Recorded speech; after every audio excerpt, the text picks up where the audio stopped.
Bismillah, walhamdulillah, wassalatu wassalamu ala Sayyidina Rasulullah sallallahu alayhi wa sallam. Assalamu alaikum wa rahmatullahi wa barakatuh.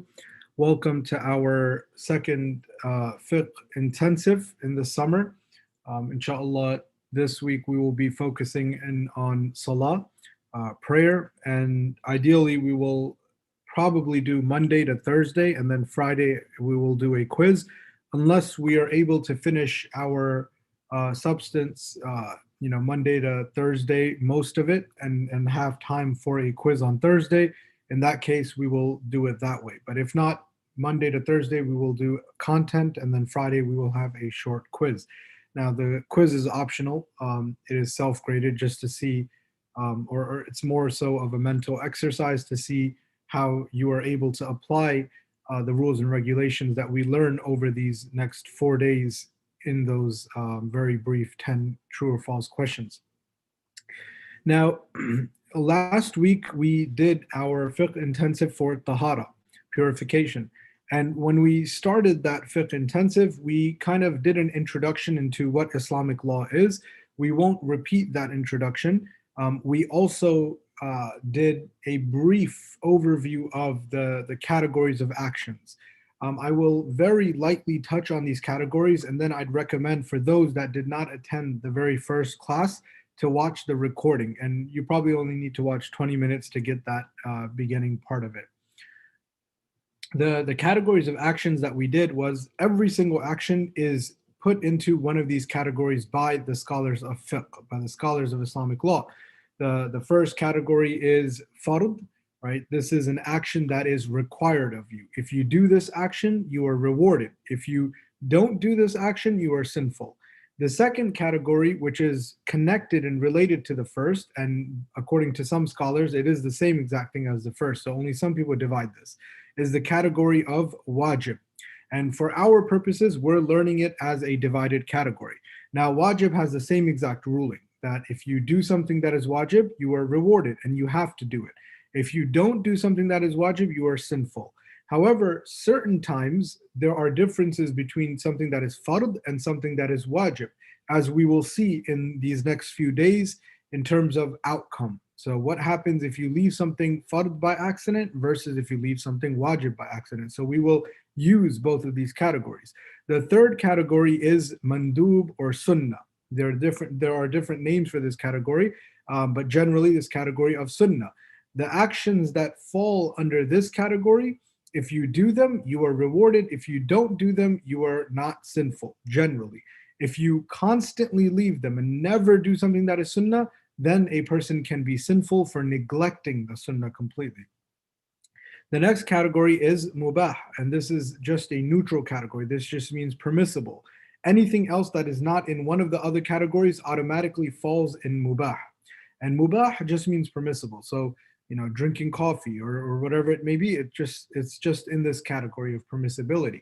Now, if you do something mubah with a good intention, so I drink coffee to stay up to pray tahajjud, then that can be rewarding in itself. But aside from attaching an intention to something, mubah just remains in the category of permissibility, right? The next category is makruh, and this is makruh tanzihi. This means disliked, something that is not recommended to do. If you do something that's makruh, you are not sinful. If you stay away from something that is makruh when you had the opportunity to do it, you are rewarded. The ruling for mubah, we didn't do it, it's just neutral. So if you do it, no reward, no sin. If you don't do it, no reward, no sin. That's mubah, that's the neutral one. After makruh, there's a category called makruh tahrimi, which is the same thing as haram. Haram and makruh tahrim have the same ruling. The ruling is, if you do something that is haram or makruh tahrimi, you are sinful. If you abstain or do not do something that is makruh tahrimi or haram, then you are rewarded when you are in this opportunity to do something that is makruh tahrimi or haram. Again, this is in a little more detail in our first video that we did last Monday. In the first video of Tahara, you can go on Rawak Institute's YouTube page, and there's a playlist for the Tahara 104, episode 104 or session 104. That's the one you want to watch, first 20 minutes, and that has this. I will also send a link in the chat box here. This is a direct link to that first class that we did last Monday. So let's get straight into our topic, which is the fiqh of Salah. I will begin by sharing my screen. Please let me know when you can see my screen.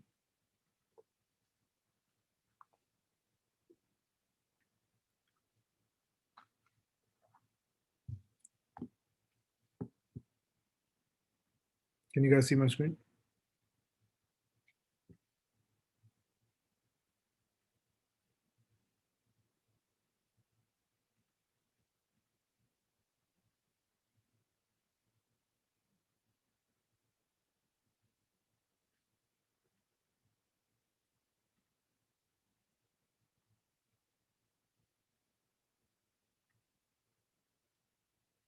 Can you guys see my screen or not yet?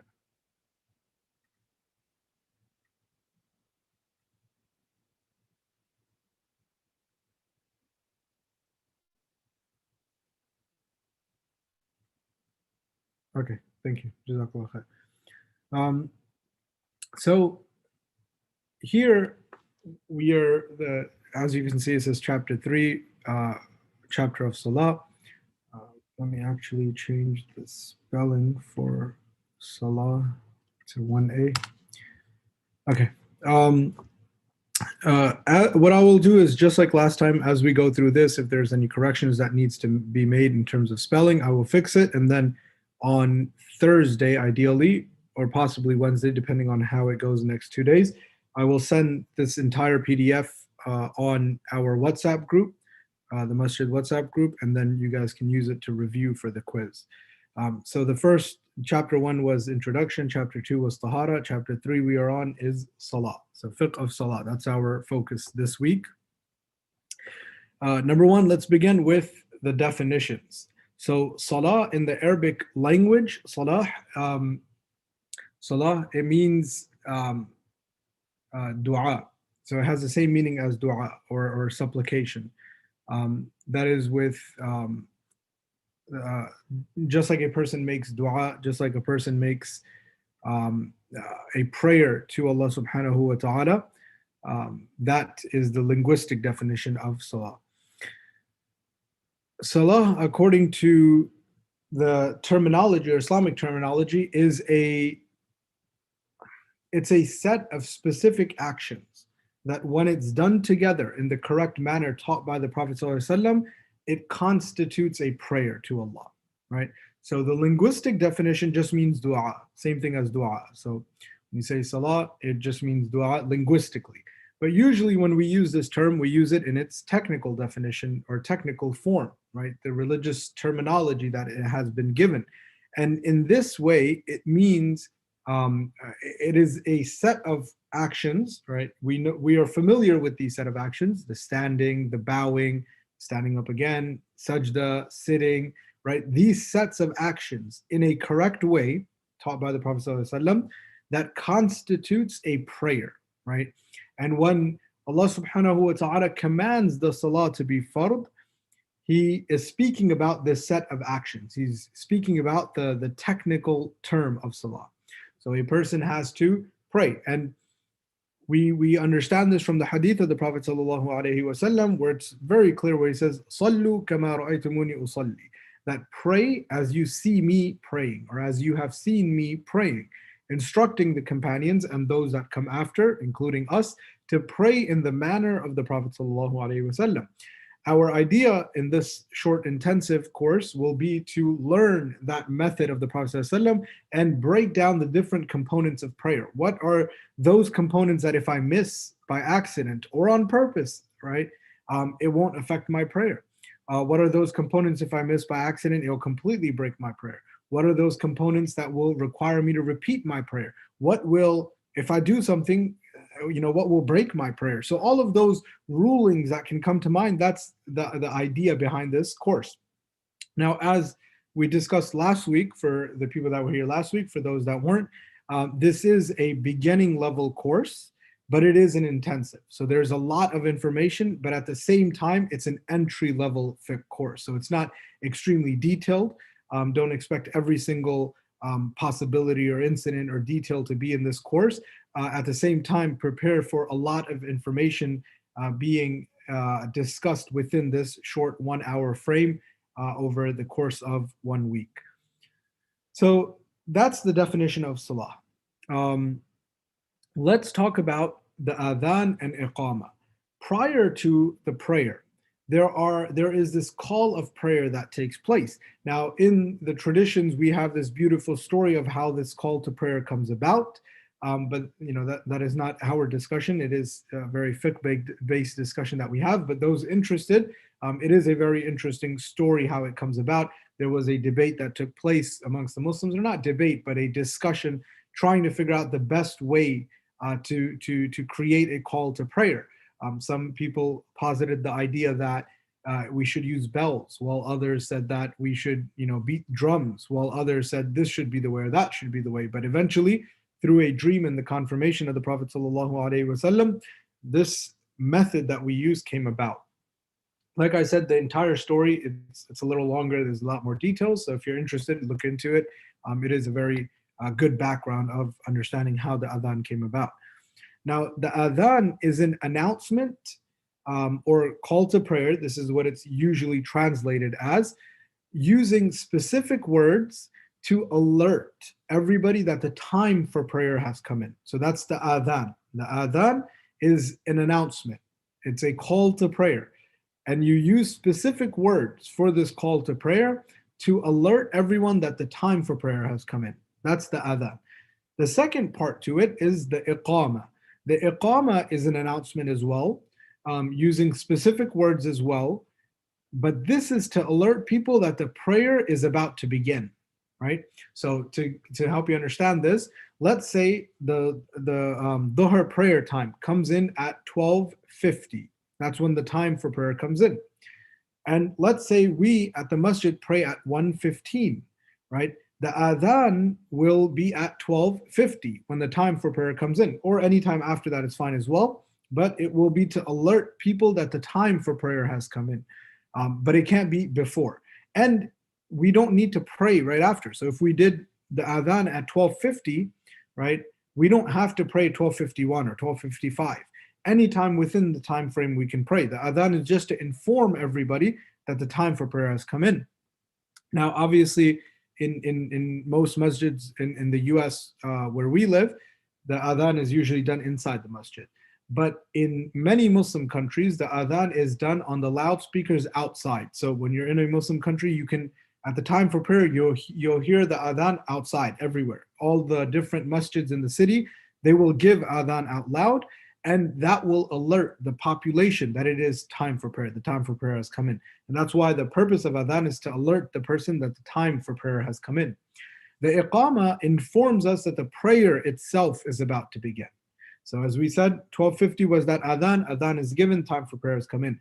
1:15, right when we're about to pray together, the congregation itself, that's when you do the iqama to alert people that we're about to start the prayer. So you would do the iqama, and briefly after iqama, you begin the prayer. Now these are the formalities that take place prior to the prayer, before the prayer. And we're going to discuss a little bit about the rulings of these formalities, the adhan and the iqama. So what are the conditions for the adhan and the iqama? There are 6 conditions for the adhan and iqama, and then we'll talk about what things are recommended. Remember, conditions are those things that have to be met. Recommended are those things that are recommended, right? It's in the word. They don't have to be met, but it's good to do. Number 1, for adhan and for iqama, both of these have the same conditions. Number 1, Islam. The person giving the adhan or iqama has to be a Muslim. Number 2, sanity. The person has to be sane. Number 3, male, right? The adhan and iqama is not given by females. It's given by males. Number 4, they have to be given at the correct time, adhan at the time for prayer, and iqama when the prayer is about to start. So one of the conditions for adhan is that it has to be given. Let's say the example that we were doing, 12:50 is when dhuhr time begins. Let's say I gave adhan at 12 o'clock. What do? That's a question to you guys. So go ahead.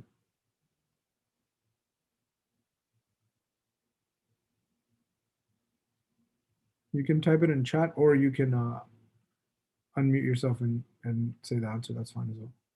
So if prayer time comes in at 12:50, but I gave the adhan at 12, what do I need to do?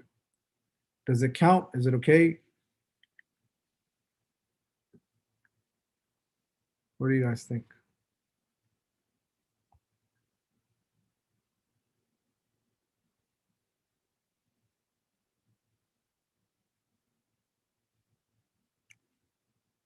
Any answers?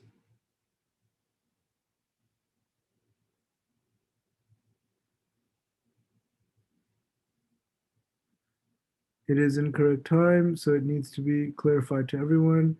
No, it doesn't count. Okay. So, yes, that's correct. It doesn't count. Too early, correct. So it's incorrect time and it doesn't count. So the adhan needs to be given again at 12:50. It didn't count. Remember, we said for the conditions, it has to be met. If a condition is not met, you have to do it again. How about if it was 12:47? What about then? It's only 3 minutes off.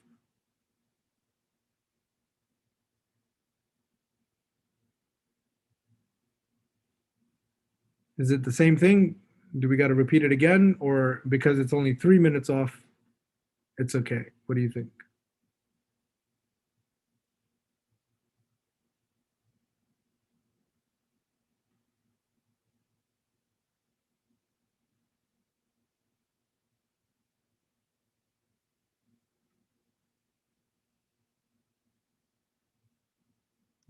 Any changes in answers, or you think it's the same thing?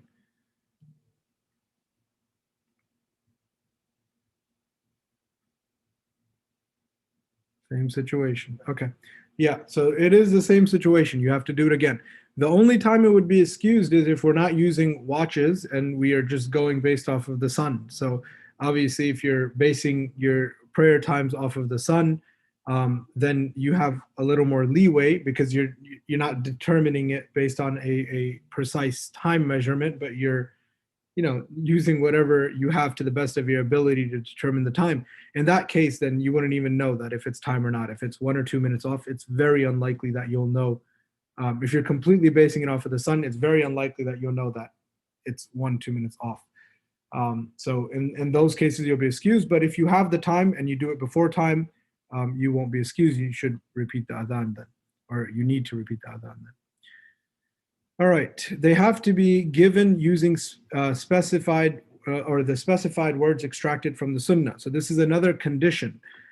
I cannot go up to the mic in our cases and just say, for the adhan, instead of saying the adhan, I'll just say, the prayer is about to start, the prayer is about to start, or a translation, right? God is greater, God is greater, God is greater, God is greater, right? I can't use a translation.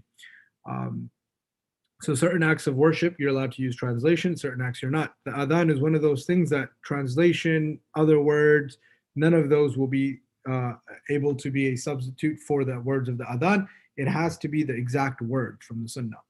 Now, for the adhan, right, the words are pretty much the same across the board. For the iqama, there's a difference in terms of how many times you repeat it. That's perfectly fine, as long as you're following one of the valid ways of doing it. So sometimes you'll hear a masjid repeating everything, whereas sometimes sorry, somebody's calling with no caller ID. All right, sometimes you'll hear a masjid repeating the iqama just like the adhan. So it'll be exactly like the adhan. Sometimes you'll hear a shorter version of the iqama. Both are completely fine. Both are from the sunnah or recorded from the sunnah or understandings from the sunnah. So they are perfectly fine to do, and they are still within the bounds of the specified words that we extract from the sunnah. And it has to be in Arabic. So that they both have to be given in Arabic. We spoke about the translation. You cannot use a translation for adhan. So those are the conditions that have to be met for the adhan. Now there is a tradition from the Prophet ﷺ's lifetime where he instructs one of the companions, the female companions, to lead her household in prayer.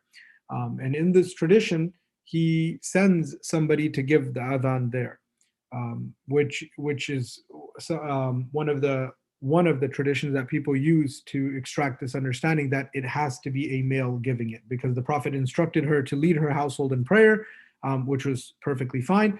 But even in that situation, he sent somebody specifically to do the adhan. He sent one of the male companions to do the adhan. So that, along with other things, brings this understanding that it has to be done by a male. All right. Things that are recommended for the one that is giving the adhan and the iqamah. Number one, he should be a righteous person, right? Trustworthy, honest. These are good qualities of the mu'adhin. The mu'adhin should be somebody that is righteous. Now, obviously, this is if you know the person. If you guys are traveling, let's say you're at an airport masjid and somebody goes up to give the iqamah or the adhan, there's no need of going up to the person, give me your background, let me find out if you're a trustworthy person, this and that. This is for a normal situation.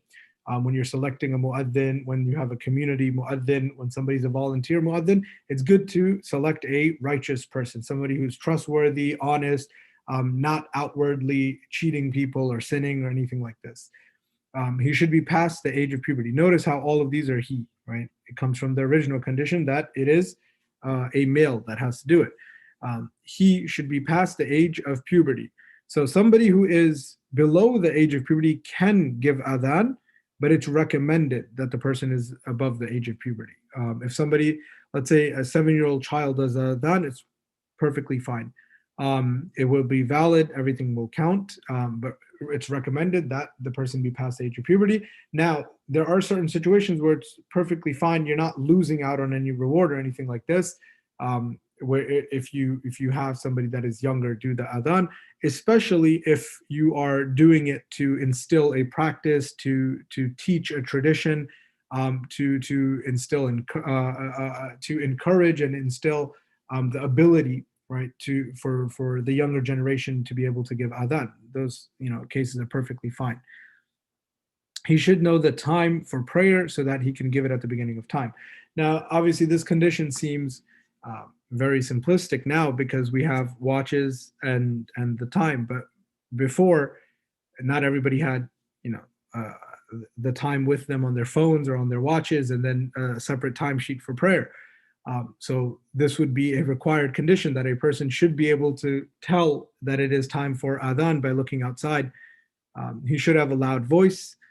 This is something that is usually a condition if there's no loudspeakers. If you have speakers, they will do all of the loud part for you. He should have wudu.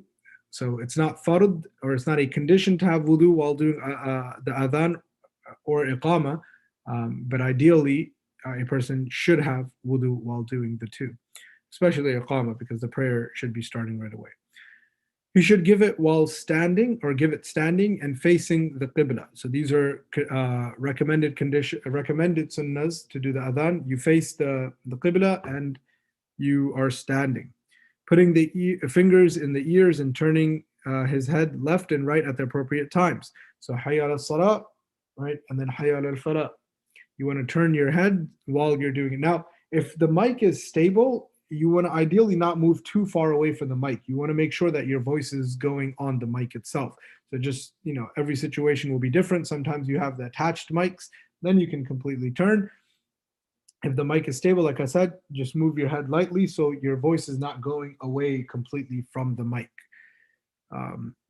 You should make the adhan long and the iqamah short. This is also one of the recommendations, that the adhan is a longer thing. Allahu Akbar, Allahu Akbar.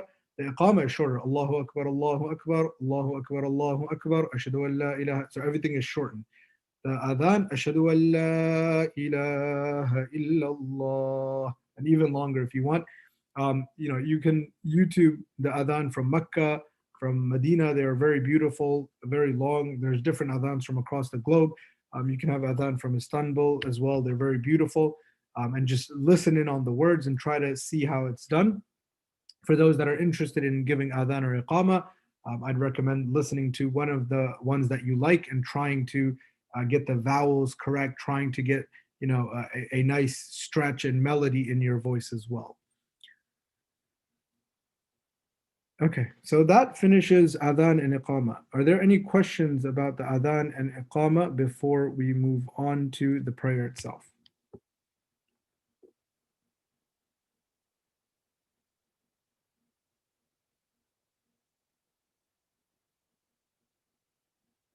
Okay. If anybody thinks of any questions, you can type it in and we'll do it at the end as well. Let's move to issues dealing with prayer/praying. Conditions for prayer to be obligatory. Number one, Islam. The person has to be a Muslim. Number two, past the age of puberty. Number three, sanity. Islam is a general condition for many of the fara'id, not all, but many of the fara'id. Some things or some rulings, I want to say, are required from everybody if they're citizens of a Muslim state, but some things are like specifically worship and ritualistic acts of worship. The condition for it to be an obligation usually is Islam. And then sanity is usually one of the conditions that we'll see in all these acts of worship as well. And then also past the age of puberty. This we'll find in most ritualistic acts of worship. There is a debate in zakat, whether it's a condition or not, but that's not our topic here. Just to flag it for you in your minds that most ritualistic acts of worship will have this as a condition.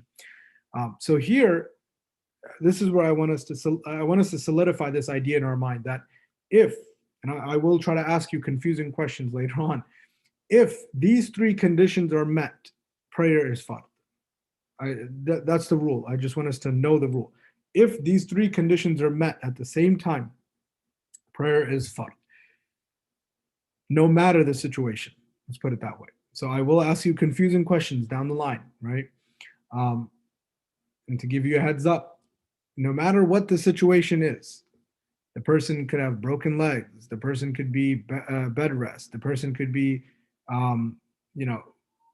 whatever the situation is, right? Might not have any of the prerequisites available, as we'll talk about them.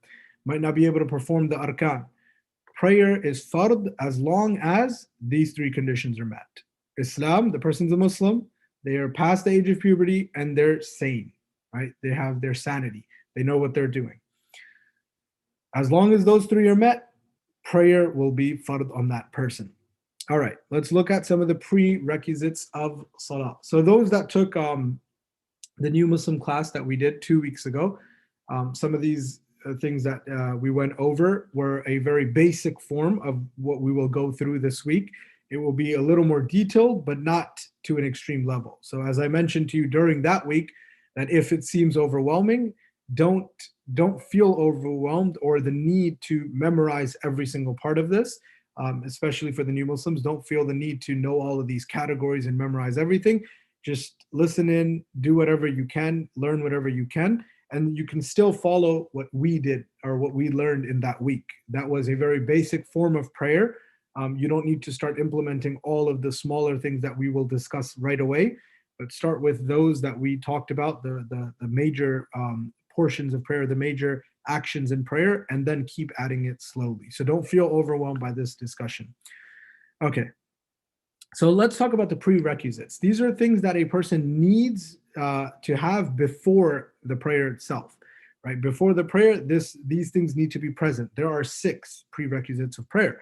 Number 1, tahara, right? This was our discussion for last week. So for those that didn't attend, watch those 4 videos. It's just 4 videos, an hour long each. Tahara, cleanliness, purity. You have to have wudu, right? You have to be in a state of purity, a state of wudu. You also have to have the Islamic ghusl. So if nothing broke your Islamic shower, right, from the things that we discussed, then you already have it. Wudu, if nothing broke your wudu, then you have it. If something broke your wudu, you need to make wudu. If something broke your shower, you need to take a shower. That is tahara. So the first condition is you have to have wudu or tahara. Number 2, the time has to be correct. The time has to be correct. Number 3, your awra, the private parts have to be covered. For a male, the private parts are the entire body. Sorry. For a male, the private parts are from the navel, right, the belly button, and then down to the knees, including the knees. according to some, and just above the knees, according to some, meaning there's a debate whether the knee itself is included or not. To be safe, you can include your knees.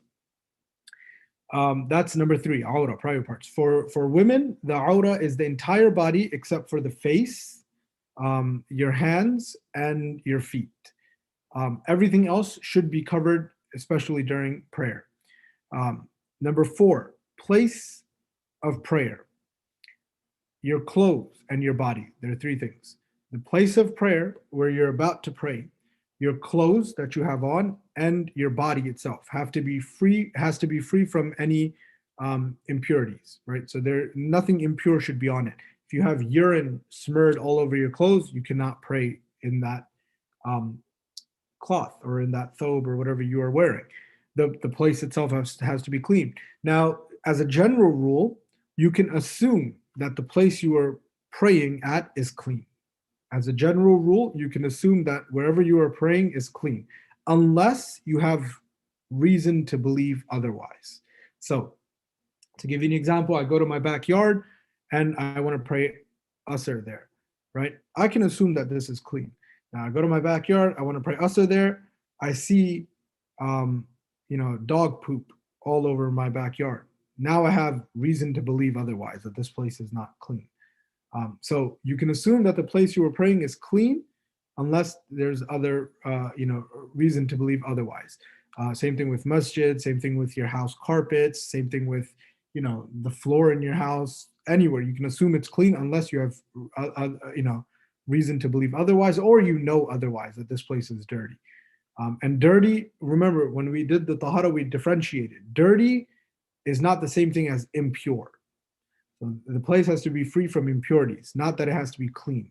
It's good to pray in a clean place, but if it's impure, you cannot pray. We're talking about places that you cannot pray at.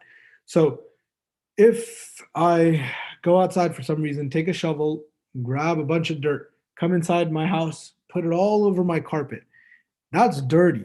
It's not impure. So I can technically pray on it, right? My prayer will count. But because it's not najasa, it's not impurities. So it will count, and that is not what we are discussing here for impurity. So your body, your clothes, and the place that you are praying at has to be free from impurities, not that it's dirty.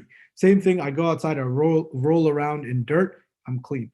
I go on some hike or something like this, and I'm completely a mess, dirty, sweaty, stinky, whatever it may be. That's not impurities, that's dirty. This person is dirty.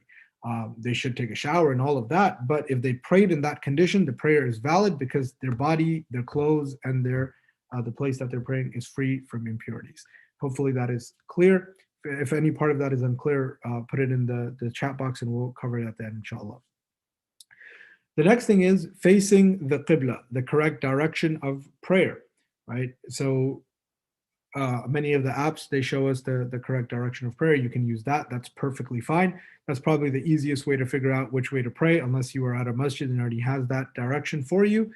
But generally, the facing the qibla is one of the prerequisites. So you need to face the qibla to start the prayer. And finally, intention. Intention is knowing what you are doing.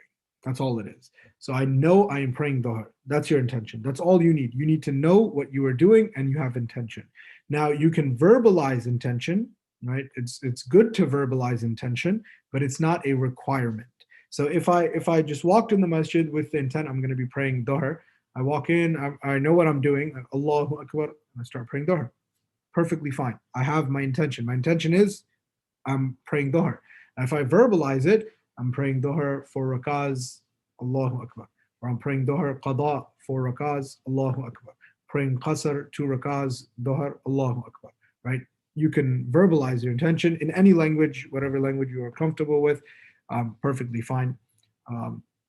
There's no specific method as well. You can use anything. You say Bismillah, I'm praying 4 rakahs dhuhr, it's perfectly fine. Again, if you know what you're doing, that's your intention. You're good to go. The next thing we have is arkan. Those things that are the foundations of prayer. Now, these are the core positions of prayer. Without these positions, the arkan of the prayer, the prayer is not valid. Right? So a little note that we can make for the arkan. Number 7, foundations of prayer. Without them, the prayer is not valid. Without them on purpose, your prayer breaks. Without them by accident, your prayer breaks. Without them, prayer is not valid. Accident, purpose, doesn't matter. Your prayer is not valid. So without these that we're going to talk about, validity is gone. Number 1, takbir al-tahrima, the entrance takbir. This is the very first takbir you make, Allahu Akbar, right? Takbir al-tahrima, which has the same root word as haram, right? Prohibited. It's because it makes the normal things that are permissible prohibited when you enter that prayer. Tahrima. So takbir tahrima is the very first takbir that we do, Allahu Akbar. Now you entered into the prayer. Those things that were normally permissible, eating, drinking, talking to somebody, all of those things become haram in this prayer. You are now only allowed to do what is permissible to do in the prayer. Number 2, qiyam, standing. So the standing position is a rukun. It's one of the foundations of prayer. Number 3, qira'ah, recitation.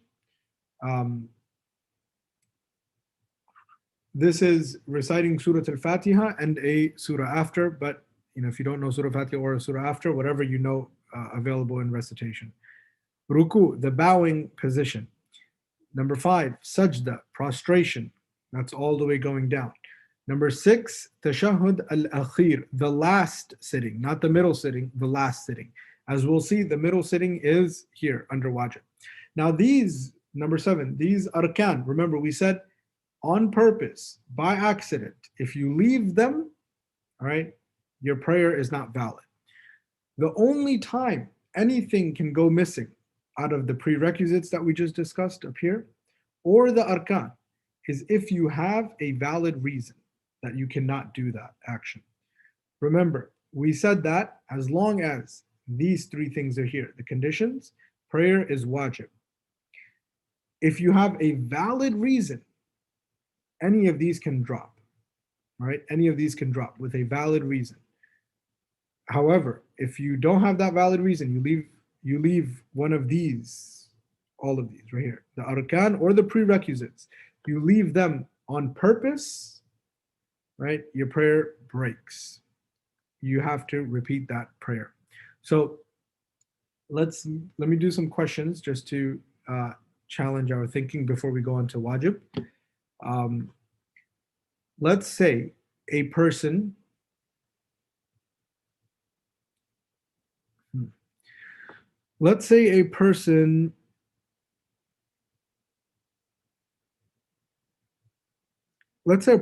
breaks their leg. Is prayer fard on them or not? Start with that. That's kind of easy.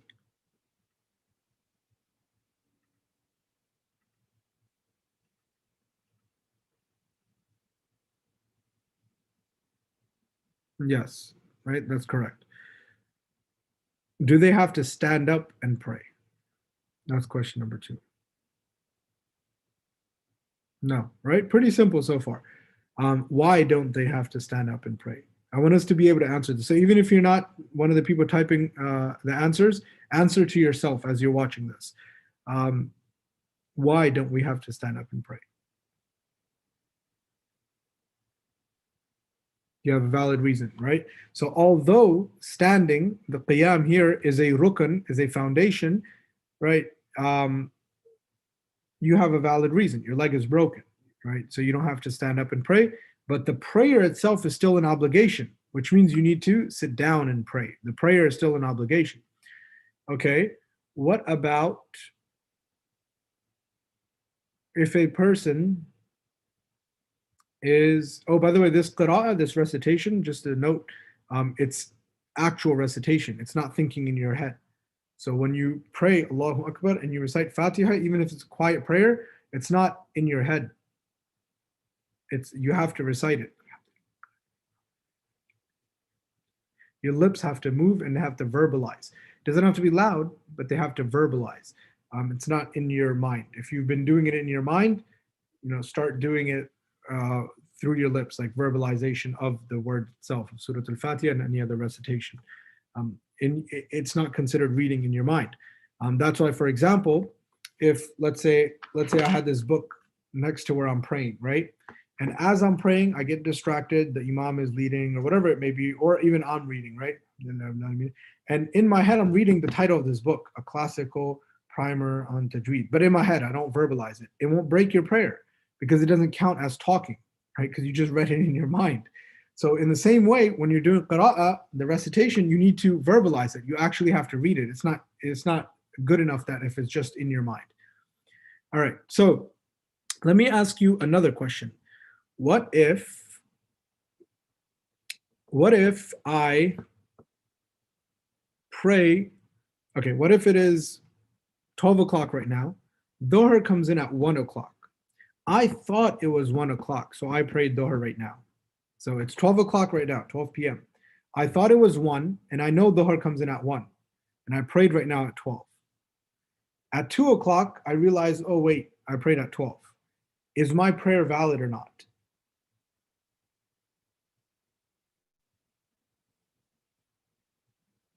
I have one not valid, unless that was a prior answer, can't tell.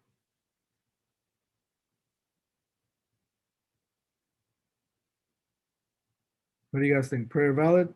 I have two nots. All right. The correct answer is not valid, right? Why isn't it valid? Prerequisite, wrong time, right? Time has to be one of the requirements. Now, let me ask you this. What if you never found out you prayed before time?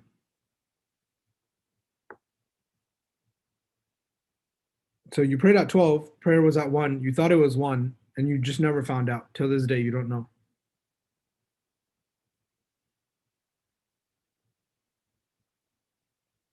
Valid or not valid? Valid, why?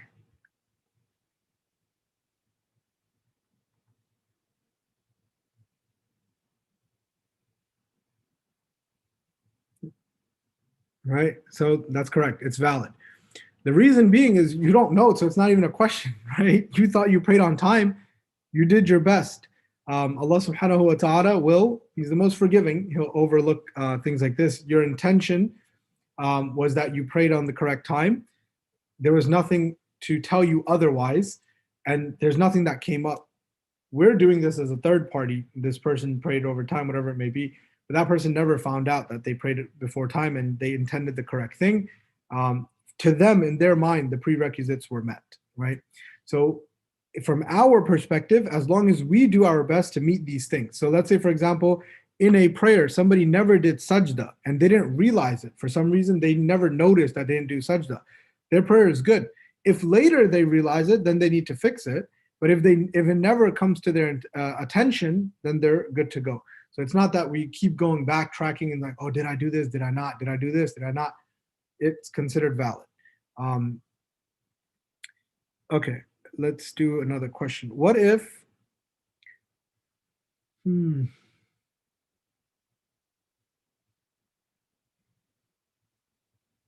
what if I only have one pair of clothes and those clothes have najasa on it? And I don't have the ability to get any clothes. Random scenario, like this person is, hiking the Appalachian or something, and they don't have any clothes but that one pair until the next town, and the next town is like 3 days over. Do they have to pray now? They only have one pair of clothes, and this clothes have najasa all over it. Do they pray or not pray?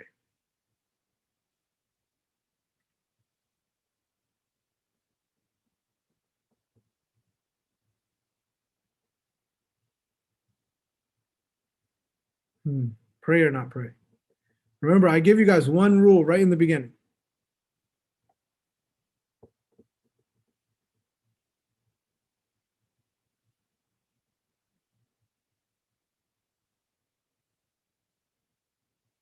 What's the rule? The rule is what?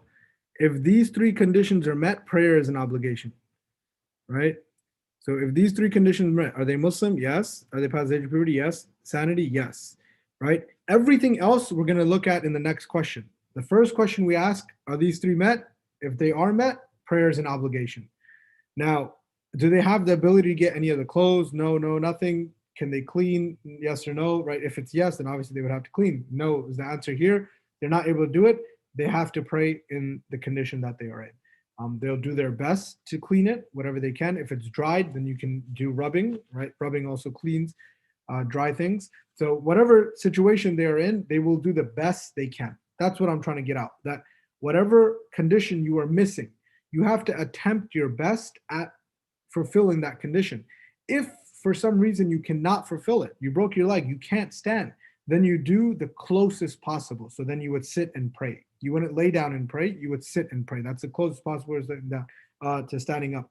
Same thing with clothes. You would clean it to the best of your ability. Whatever's beyond that is not in your capability at that moment, but prayer is still an obligation, so you would pray. Now, depending on the situation, this is not a detailed discussion for our class, but certain times it would be recommended to make up those prayers, especially if it's just, it would be recommended to pray it then, and then also make him up later as well to get the reward, and you would get reward for nafil as well. But that would also depend on the type of thing that you missed, and also for how many days. So for example, if a year you've been praying like this, you wouldn't be required to make it up. All right. Let me see the time.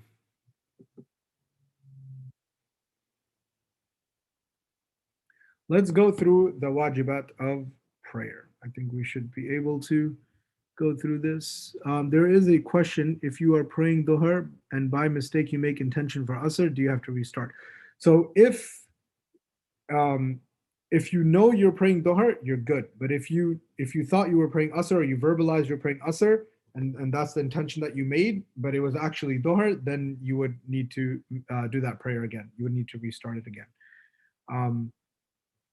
So but for example, you came to the masjid and it was dhuhr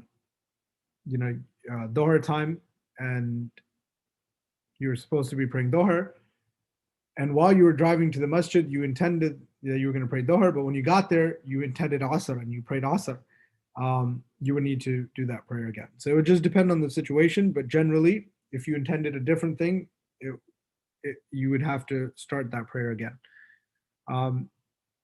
There is a way, it's very confusing, so I wouldn't even want to get into the discussion.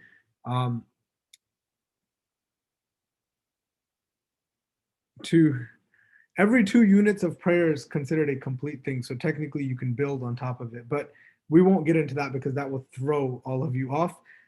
We'll just stick to just restart your prayers, the easiest way. It's similar to if somebody joins the prayer from the beginning and they break their wudu in prayer. There's a way to go make wudu and come back and continue from where you left off and just make up what you made up. But the easiest way to do that, for example, is just start the prayer again. So you broke your wudu, just come back and join as if you are joining now, instead of trying to see, okay, I already prayed 1 rak'ah originally before the wudu, I missed only 1 rak'ah here, so let me make this up. Because there's a lot of rules that come with it as well. There's no talking, there's no this. So there's other ways to make up prayer or correct something, but sometimes the easiest thing is just to start again because of the complications that could come with it, and you don't want to do something wrong if you don't know it to the best of your ability when you have the option to just start again. So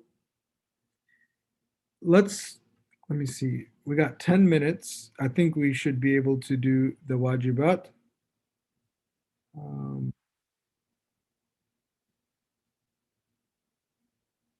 Let's see. Okay, let's go through the wajibat and then we'll end with that, inshallah.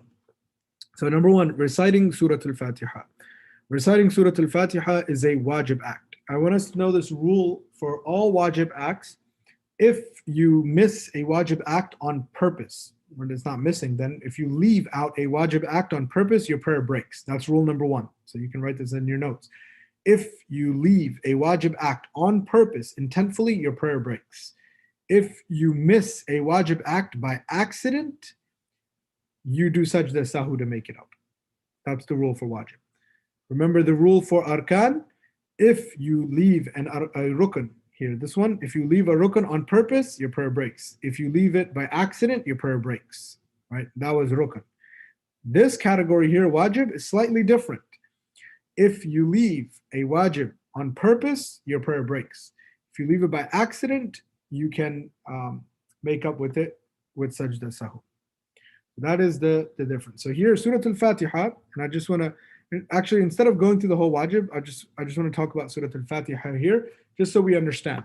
Some of the madhabs, some of the legal schools, they have Surah Al-Fatiha, namely the Shafi'i school has Surah Al-Fatiha as a wajib or a fard. For them, wajib and fard is the same component of the prayer.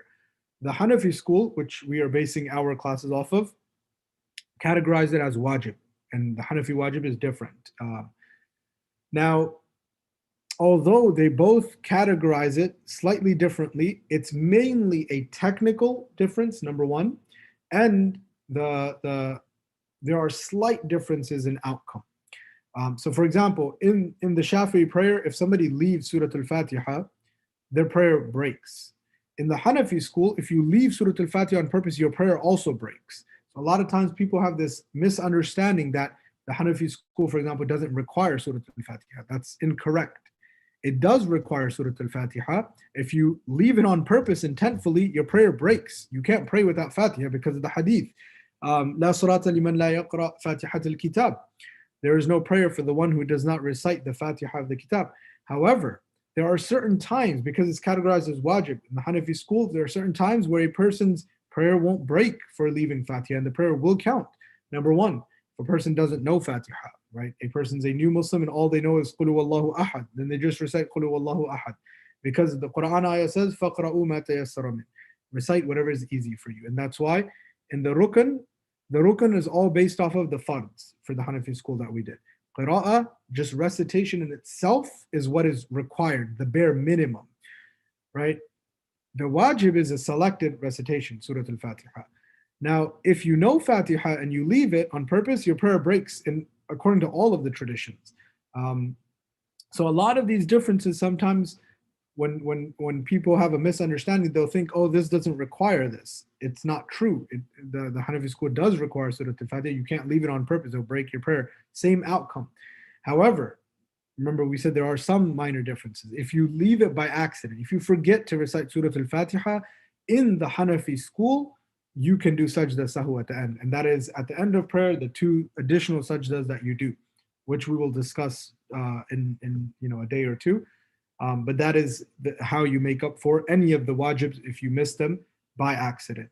But again, leaving a wajib on purpose, it will break your prayer. So we'll end with that, inshallah. I don't want to go over time, even though we have 6 minutes left. We'll do some Q&A. And then tomorrow we'll begin right at 6, inshallah, with the wajibat. Let me see. Tomorrow we should finish the major components of prayer, and then we're going to talk about different optional prayers. Inshallah, we should be good to go on time. So let me stop the screen share and the